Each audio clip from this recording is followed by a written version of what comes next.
Assalamualaikum warahmatullahi wabarakatuh. Nama saya Mila Hanifah Batubara, INPM 2003090081 dari Fakultas Ilmu Sosial dan Ilmu Politik, jurusan Kesejahteraan Sosial kelas 4 Dipati. Di sini saya akan memenuhi salah satu tugas mata kuliah psikologi untuk pekerjaan sosial, dan di mana saya akan menjelaskan mengenai bahan perkuliahan pertemuan ke-10 yang berjudul Psikologi dan Usia Tua. Di sini saya akan menjelaskan bagian 2, yaitu teori yang menjelaskan proses penuaan. Sejumlah teori menjelaskan proses yang menjelaskan hal ihwal penemuan fisik, meskipun tidak ada penjelasan rinci tentang biologi dan fisiologi penuaan dalam bahan pembelajaran ini. Namun, penting untuk menyadari hubungan yang ada antara proses penuaan fisik individu dan keadaan pikiran psikologi mereka. 3 teori spesifik penuaan yang akan dipertimbangkan adalah teori keausan, teori seluler, dan teori kekebalan. Ketiga yang akan dibahas berikut ini. Yang pertama, teori keausan. Katz dan Golden tahun 1997 berpendapat bahwa Dr. August Weismann, seorang ahli biologi Jerman, pertama kali memperkenalkan teori keausan pada tahun 1882 ini adalah teori yang didasarkan pada asumsi bahwa organisme hidup itu tak ubahnya seperti mesin. Fisiologi setiap manusia dipengaruhi dengan cara yang sama.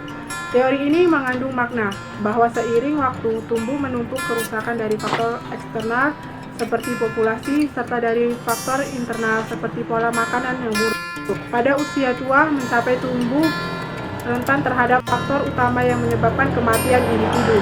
Tetapi dapat dikatakan bahwa teori keausan itu ternyata terlalu sederhana dan terlalu umum dalam menyatakan bahwa seiring pertambahannya usia, tumbuh mereka menjadi aus, padahal kita memerlukan teori dapat melampaui tingkat penjelasan yang seperti itu. Yang kedua, teori seluler.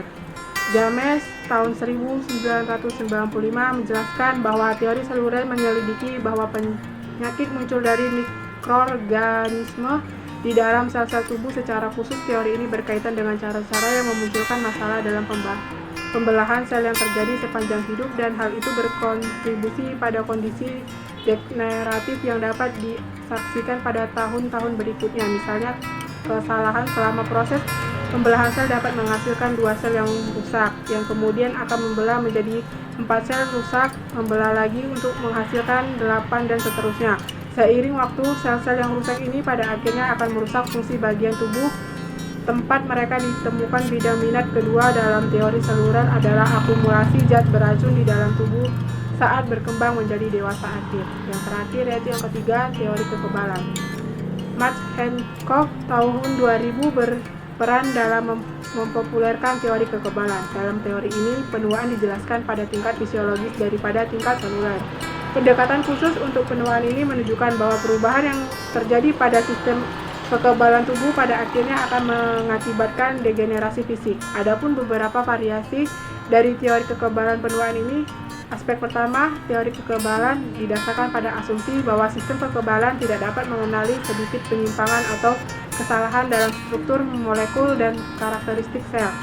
Aspek kedua dari teori kekebalan menunjukkan bahwa meskipun sistem kekebalan dapat mengenali penyimpangan ini, dia tidak mampu menghasilkan cukup antibodi untuk menghancurkannya.